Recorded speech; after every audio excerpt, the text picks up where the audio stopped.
hejtovať sa na internete ma už nebaví. Nebaví ma čítať pomílené komenty, nebaví ma už počúvať veršové komety, nebavia ma do prírody výlety.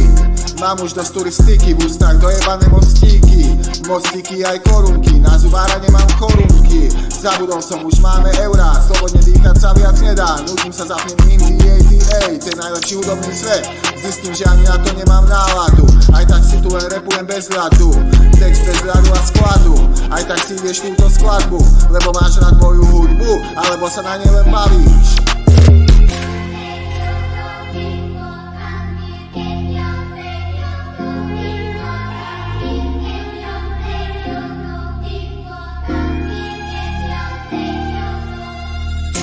Bavíš na mojej depke, moje srdce je znovu krehké, šrepiny sa mi režú do duše, nejstarší pes už nekúše, už nevládze ani štekať, nevládze svetom behať, ani hrať sa nevládze.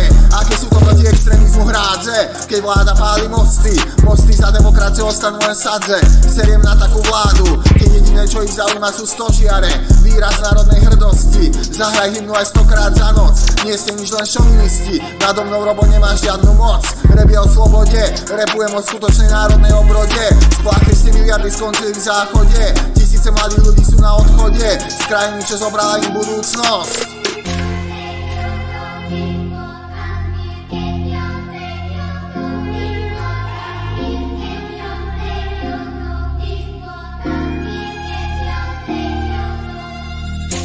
Krajiny, čo zobrala im budúcnosť, ako je na tom naša kúpyschopnosť. Beriete nám slobodu v kultúre, z politiky vytratila sa zásadovosť. Štát, ktorý sa nachádza na chvoste únie, v platoch, v ľudských právach, vo všetkom. Vedieme len v korupcii a v arogancii inštitúcií, len slobodná kultúra môže byť liekom. Zdraví Martinu, si do seba spokojná, žiješ v Rakúsku, rdá Slovenka, páliš kultúru ako ostrá pálenka, vypálí mi čreva, každý sa už na teba hnevá, tak to bolo, staj sa, odíď späť do Kice, tam dobre maj sa.